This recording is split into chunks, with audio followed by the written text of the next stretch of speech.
नमस्कार, इस खास बुलेटिन में आपका स्वागत है। मैं हूं रुचि शर्मा। वर्चुअल डिजिटल एसेट्स में पिछले 24 घंटों में एक बार फिर जबरदस्त उतार चढ़ाव आया है, क्योंकि उम्मीद से अधिक यूएस इन्फ्लेशन नंबर्स ने निवेशकों की धारणा को प्रभावित किया है। हालांकि विश्लेषकों का मानना है कि इन्फ्लेशन की रीडिंग क्रिप्टो करेंसी के लिए एक मामूली झटका है और आने वाले हफ्तों में बुल मार्केट पर इसका असर पड़ने की संभावना नहीं है। फरवरी में यूएस इन्फ्लेशन पहले मंगलवार की अपेक्षा अधिक गर्म था। कंज्यूमर प्राइस इंडेक्स 3.2% बढ़ गया था, जो विश्लेषक के अनुमान से थोड़ा अधिक था। इस साल स्थिर इन्फ्लेशन फेडरल रिजर्व को इंटरेस्ट रेट्स में कटौती करने से डिस्करेज कर सकता है।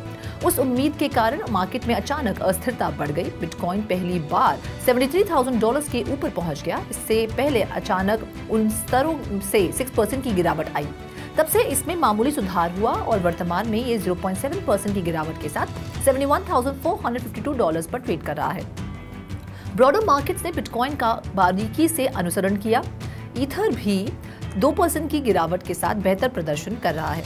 इसने हाल ही में $3,981 पर ट्रेड किया है। दूसरी ओर रिपल, डोजकॉइन और लाइटकॉइन में 6 to 8% की गिरावट देखी गई है। अवलांच का मूल टोकन एवैक्स एकमात्र उल्लेखनीय लाभकर्ता है, जो दिन के लिए 15% बढ़ा।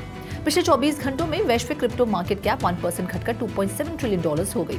कुल क्रिप्टो मार्केट का वॉल्यूम 4.2% गिरकर $162 बिलियन हो गया। डीफाई में कुल वॉल्यूम वर्तमान में $15.4 बिलियन है और सभी स्टेबल कॉइन्स $149 बिलियन है, जो कुल क्रिप्टो मार्केट के 24 आवर के वॉल्यूम का क्रमश 9.5% और 91.9% का प्रतिनिधित्व करते हैं। बिटकॉइन का प्रभुत्व वर्तमान में 51.9% है, जो दिन के दौरान 0.1% कम है। IC15 इंडेक्स टॉप 15 टोकन का बैरोमीटर 1.5% गिरकर 91,602 पर आ गया है।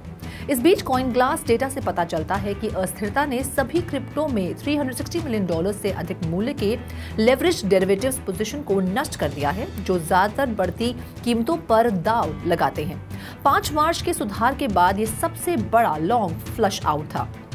अन्य समाचारों में कॉइनबेस ने माइकल सेलर की माइक्रो स्ट्रैटेजी के मार्ग पर चलते हुए कन्वर्टेबल डेट ऑफरिंग के माध्यम से $1 बिलियन जुटाने की योजना बनाई है। मुड्रेक्स 4 spot ETFs black rock, Fidelity, Franklin Templeton और वैनगार्ड को सूचीबद्ध करेगा। इसी के साथ ये विकास अभूतपूर्व है, क्योंकि भारत का crypto regulatory environment central bank, भारतीय रिजर्व बैंक और फाइनेंस मिनिस्ट्री के नेतृत्व वाली सरकार के बीच विभाजित है। RBI क्रिप्टो के सख्त खिलाफ रहा है। उसने हाल ही में ये भी कहा था कि भारत को क्रिप्टो ETFs के आसपास अपनी स्थिति में अमेरिका का अनुसरण करने की आवश्यकता नहीं है, क्योंकि इसकी अर्थव्यवस्था इस तरह का जोखिम नहीं उठा सकती।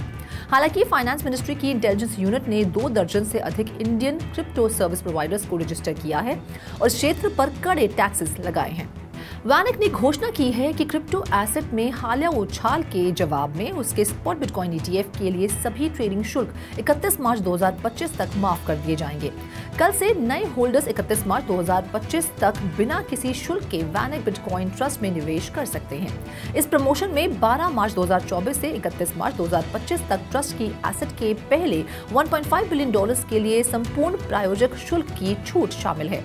अगर 31 मार्च 2025 से पहले ट्रस्ट की एसेट्स $1.5 बिलियन से अधिक हो जाती है, तो $1.5 बिलियन से अधिक के एसेट पर लगाए जाने वाले प्रायोजक शुल्क 0.2% होगा। 31 मार्च 2025 के बाद प्रायोजक शुल्क 0.2% होगा।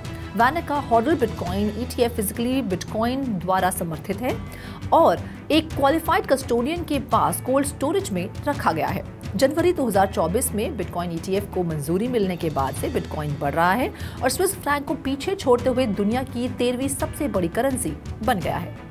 थाईलैंड के SEC ने US स्पॉट बिटकॉइन ETF में निवेश करने वाले प्राइवेट फंड्स को मंजूरी दे दी है, जो देश के क्रिप्टो इन्वेस्टमेंट रेगुलेशंस में एक महत्वपूर्ण बदलाव है।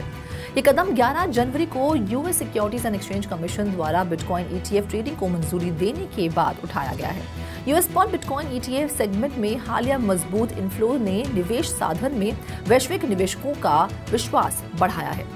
थाईलैंड SEC सेक्रेटरी जनरल का लक्ष्य इंस्टीट्यूशनल इन्वेस्टर्स के बीच डिजिटल एसेट एक्सपोजर की बढ़ती मांग को पूरा करना है, लेकिन इन निवेशकों की उच्च जोखिम प्रकृति के कारण सावधानी की आवश्यकता पर जोर देते हैं। थाईलैंड में रिटेल इन्वेस्टर्स को सीधे स्पॉट बिटकॉइन ETF तक पहुंचने में सीमाओं का सामना करना पड़ता है, क्योंकि संशोधित क्रिप्टो नियम रिटेल पार्टिसिपेशन को छोड़कर मुख्य रूप से मान्यता प्राप्त निवेशकों को पूरा करते हैं। निवेशक सुरक्षा के साथ नवाचार को संतुलित करना सर्वोपरि है, क्योंकि institutional investors US spot bitcoin ETF पर कैपिटलाइज करते हैं। ओमान स्थित मामून वेंचर्स ने मिडिल ईस्ट और नॉर्थ अफ्रीका रीजन में शारजा कंप्लायंट स्टार्टअप्स और डिजिटल एसेट स्टार्टअप्स में $1 मिलियन के निवेश की घोषणा की है। अर्ली स्टेजेस, प्री सीड या सीड स्टेजेस में इनोवेटिव स्टार्टअप्स का समर्थन करने के लिए पार्टनर्स से फंडिंग एलोकेट की जाएगी। मामून की रुचि मार्केटप्लेस के दृष्टिकोण और सप्लाई चेन पार्टिसिपेंट्स वाले स्टार्टअप्स में है। Company Sharjah compliant digital assets, Web3 companies और क्रिप्टो एंटिटीज में भी निवेश करेगी। दिसंबर 2023 में यूएई और सिंगापुर बेस्ड टेरिटराज ने ओमान में ट्रेड फाइनेंस को मजबूत करने के लिए ओमान स्थित मामून के साथ साझेदारी की। फरवरी 2024 में ओमान के आवास और शहरी नियोजक मंत्रालय ने एक एकीकृत पोर्टल और क्रिप्टो माइनिंग डेटा सेंटर सहित ब्लॉकचेन तकनीक को शामिल करते हुए 130 पहल की घोषणा की। ओमान मीना क्षेत्र में crypto mining data centre launch करने वाले पहले देशों में से एक था। स्पोर्ट्स और एंटरटेनमेंट फैन टोकन के लिए अग्रणी ब्लॉकचेन प्रदाता चिलीज ने मिडिल ईस्ट में सबसे बड़े टैलेंट डिस्कवरी प्लेटफॉर्म ग्रिंटाफी के साथ साझेदारी की है। ग्रिंटाफी, जिसे सऊदी अरामको वेड वेंचर्स से पर्याप्त निवेश प्राप्त हुआ है, ने मिडिल ईस्ट के प्रमुख फुटबॉल संगठनों के साथ साझेदारी की है, जिसमें ला लीगा और प्रीमियर लीग जैसे प्रतिष्ठित लीग के क्लब भी शामिल हैं। चिलीज को प्लेयर रेटिंग, रैंकिंग और परफॉर्मेंस सर्टिफिकेशन जैसे विभिन्न यूज केसेस के लिए ब्लॉकचेन का उपयोग करके वेब3 में इसके ट्रांजिशन को सुविधाजनक बनाने के लिए चिलीज के यूनिक तकनीकी इंफ्रास्ट्रक्चर, इकोसिस्टम और एक्सपर्टीज से लाभ होगा। ग्रिंटाफी को चिलीज के स्पोर्टिंग और टेक्नोलॉजिकल पार्टनर्स के विशाल नेटवर्क तक पहुंच प्राप्त होगी, जो अंतर्राष्ट्रीय स्तर पर सऊदी फुटबॉल की उन्नति में योगदान देगा। दुबई मल्टी कमोडिटी सेंटर ने 2023 में 2692 नई कंपनियों को नामांकित किया है, जिससे इसकी कुल संख्या 24,000 से अधिक हो गई है। ये विकास नई इंडस्ट्री इकोसिस्टम के लॉन्च, विस्तारित सेवा पेशकश और अपटाउन टावर के लॉन्च के साथ अपटाउन दुबई जिले के भौतिक विकास से प्रेरित है। 2023 में दुबई के कुल एफडीआई इनफ्लोज में डीएमसीसी की हिस्सेदारी 11% थी, जो हीरे, सोने जैसे व्यापारिक वस्तुओं और क्रिप्टो गेमिंग और वेब3 जैसी उच्च मूल्य वाली सेवाओं का केंद्र बन गया। डीएमसीसी क्रिप्टो सेंटर ने बाइबिट, सोलाना और टीडीफाई जैसे इंडस्ट्री लीडर्स का स्वागत किया और अब इसमें 600 कंपनियां हैं, जो इस क्षेत्र में क्रिप्टो, ब्लॉकचेन और वेब3 कंपनियों की सबसे बड़ी एकाग्रता के रूप में अपनी स्थिति को और मजबूत करती हैं। 2024 में डीएमसीसी के लिए 2 मुख्य विकास क्षेत्र, गेमिंग सेंटर और एक नई एआई सेंटर का इम्पेंडिंग लॉन्च है। पिछले वर्ष के दौरान गेमिंग सेंटर का आकार दुगना हो गया और वर्ष के अंत में लगभग 100 सदस्यों तक पहुंच गया। नई कंपनियों को आकर्षित करने और अपने मूल्य प्रस्ताव को बढ़ाने में डीएमसीसी की सफलता दुबई में व्यापार और निवेश को बढ़ावा देने के उसके प्रयासों का प्रमाण है। कॉइनशेयर इंटरनेशनल लिमिटेड, एक प्रमुख यूरोपीय निवेश कंपनी, ने Valkyrie funds LLC, Valkyrie investment incorporation के निवेश सलाहकार, व्यवसाय और physically backed bitcoin ETF Valkyrie bitcoin fund के प्रायोजक अधिकारों का अधिग्रहण पूरा कर लिया है। इस अधिग्रहण ने 11 मार्च 2024 तक वैश्विक स्तर पर कॉइनशेयर का AUM लगभग $7.3 बिलियन तक बढ़ा दिया है।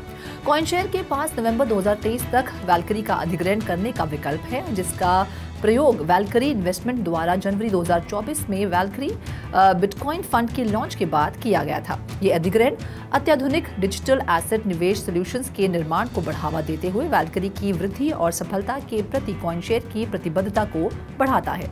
IIM लखनऊ और एमिरेट्स ने बिजनेस लीडर्स के लिए डिजिटल ट्रांसफॉर्मेशन और AI नामक एक नया 11 महीने का कार्यक्रम शुरू किया है। ये कार्यक्रम, जो 30 मार्च को शुरू होता है, न्यूनतम 10 वर्षों के कार्य अनुभव वाले ग्रेजुएट्स और न्यूनतम 8 वर्षों के कार्य अनुभव वाले पोस्ट ग्रेजुएट्स के लिए खुला है। इसमें cloud services, low code development, AR/VR metaverse, IoT, digital twin और ब्लॉकचेन जैसी उभरती टेक्नोलॉजीज को शामिल किया गया है। केंद्र सरकार ने केरल के 10 कॉलेजेस में 10 AI लैब स्थापित करने की योजना की घोषणा की है, जिसमें स्टार्टअप के लिए कुल 2000 करोड़ अलग रखे गए हैं। लैब सरकारी और निजी संस्थानों का मिश्रण होगी, जो इंडिया AI मिशन का हिस्सा है। लैब्स हार्डवेयर, सॉफ्टवेयर और कौशल कार्यक्रमों सहित बुनियादी ढांचा प्रदान करेगी और तिरुवनंतपुरम में अग्रणी वैश्विक तकनीकी कंपनियों के सहयोग से स्थापित की जाएगी। पिछले सप्ताह केंद्रीय मंत्रिमंडल द्वारा अनुमोदित इस मिशन का उद्देश्य भारतीय डिजिटल अर्थव्यवस्था और नागरिकों के लिए स्वास्थ्य, चिकित्सा खोज, कृषि, शिक्षा, सुरक्षा, शासन और भाषा अनुवाद जैसे क्षेत्रों में एआई की शक्ति का उपयोग करना है।